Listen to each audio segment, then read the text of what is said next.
আমি West Bengal transgender person development বোর্ডের former member, আর আমি হুগলি ডিস্ট্রিক্ট ট্রান্সজেন্ডার প্রোটেকশন সেলে এখন আছি। আমি ট্রান্সজেন্ডার প্রোটেকশন অ্যাক্টের ওপর বা এইডসের ওপর কাজ করছি আর কি। এবং আমি নিজেও পিএইচডি করছি। আমার পিএইচডি টপিক হচ্ছে সোশিও কালচারাল এবং economic problem of transgender community after globalization.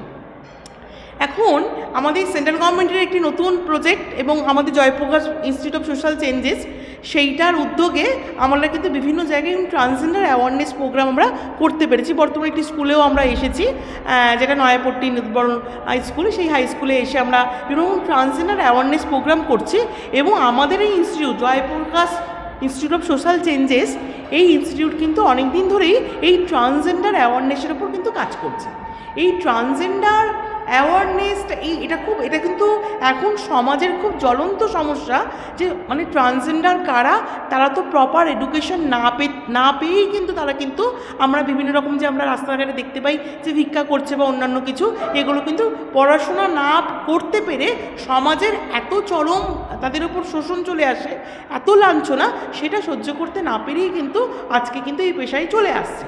তো আমাদের প্রথম উদ্দেশ্য হচ্ছে সেটা হচ্ছে তাদের প্রপার এডুকেশনের ব্যবস্থা করা। প্রত্যেক মানুষেরই এই শিক্ষার অধিকার, হ্যাঁ, আমাদের দেশ আমাদের অধিকার দিয়েছে, প্রত্যেকটা মানুষ তাদের নিজের মতন করে বাঁচবে এবং সে প্রপার এডুকেশনটা সে পাবে। সুতরাং ট্রান্সজেন্ডাররাও যেহেতু মানুষ, সেই ট্রান্সজেন্ডারদের এই প্রপার এডুকেশনের ব্যবস্থাটা আমাদেরই করতে হবে বিভিন্ন রকম অ্যাওয়ারনেসের মাধ্যমে, অর্থাৎ তারা যেন কোনো সমাজ বা পরিবার থেকে বিচ্ছিন্ন না হয়ে যায়। এবং একইভাবে আমরা কিন্তু এর জন্যই আমাদের সেন্ট্রাল গভর্নমেন্ট অফ ইন্ডিয়ান আর সোশ্যাল ডিফেন্সের আমাদের উদ্যোগে এবং আমাদের Jayprakash institute of social changes তার উদ্যোগে কিন্তু আমরা বিভিন্ন জায়গায় বিভিন্ন রকম এই বিষয় ট্রান্সজেন্ডার প্রবলেমের ওপর বা রাইটসের ওপর কিন্তু বিভিন্ন রকম প্রোগ্রাম করছি। এই প্রোগ্রাম কিন্তু বিভিন্ন খুব সাকসেসফুলি রান করছে। আমরা কলকাতা বা তার সারাউন্ডিং এরিয়া বা আমাদের এই কাজটা কিন্তু পুরো ওয়েস্ট বেঙ্গলের ওপর বিভিন্ন রকম স্কুল এবং কলেজের ওপর। আমাদের মনে হয় যে এই সমস্যাটা কিন্তু প্রথম স্কুল থেকে শুরু হয়। একজন ট্রান্সজেন্ডার যখন সে ডিক্লেয়ার করে যে সে ট্রান্সজেন্ডার, এই তার সমস্যাটা কিন্তু তার প্রথমত পরিবার তারপর স্কুল থেকে উঠে আসে। সুতরাং আমাদের স্কুলগুলোকে এই অ্যাওয়ারনেসের মধ্যে আনতে পারি, তাহলে কিন্তু আমাদের কিন্তু সেই মানে যেটা আমাদের লড়াই সেটা কিন্তু আজকে সফল হবে। এবং আমরা চাইছি যে প্রত্যেকটা ট্রান্সজেন্ডার যাতে পড়াশোনা শিখে বড় হয় এবং একটা সমাজে তারা প্রতিষ্ঠা পেতে পারে, এই আমাদের উদ্যোগ। আমরা অনেক দিন ধরে কাজ করছি, আমরা খুব সাকসেসফুলি এই কাজটা করছি এবং আজকে এই স্কুলে এসেছি। এটা কিন্তু এই স্কুলেও নিশ্চয়ই খুব সাকসেসফুলি আমাদের প্রোগ্রামটা হচ্ছে এখনও পর্যন্ত। আমিও রিসার্চ পার্সন হিসেবে ছিলাম, আমিও কিছু বলেছি। সুতরাং এটা কিন্তু সমাজেরও দায়িত্ব।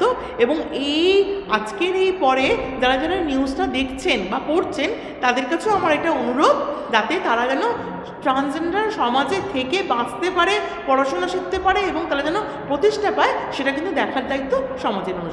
আমরা স্কুলের বাচ্চাদের সাথে ট্রান্সজেন্ডার ইস্যুটা নিয়ে, বা আমি যদি আরেকটু বড় করে বলি জেন্ডার ইস্যুটা নিয়ে বিস্তারিতভাবে কথা বলতে চাইছি। তার কারণ আমাদের মনে হচ্ছে যে ওরা ছোট থাকতেই যদি আমরা এই বিষয়টা নিয়ে আলোচনায় যোগ দিতে পারি বা ওদের আগ্রহী করতে পারি, তাহলে ভবিষ্যতে ওরা একটা সচেতন নাগরিক হিসেবে গড়ে উঠবে। এবং ভারতে এখন ট্রান্সজেন্ডার মানুষদের নিয়ে বা রূপান্তরকামী মানুষ যাদের আমরা বলি, তাদের নিয়ে অনেক রকম ভারত সরকার এগিয়ে এসে নানা কার্যকলাপ করছেন।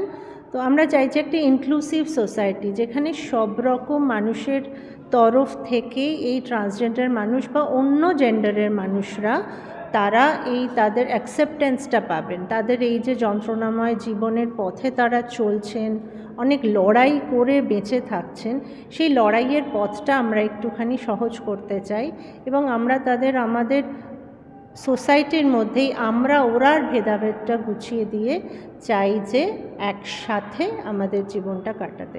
এবং যেহেতু ছাত্রছাত্রীরা আমরা বলি যে তারাই সমাজের মূল মেরুদণ্ড, তারাই আমাদের সমাজকে গড়বে ভবিষ্যতে। সুতরাং তাদের অ্যাওয়ারনেসটা বা তাদের সচেতনতাটা আমাদের মনে হয় ভীষণ ইম্পর্ট্যান্ট। আমার নাম সোমা রায় কর্মকার।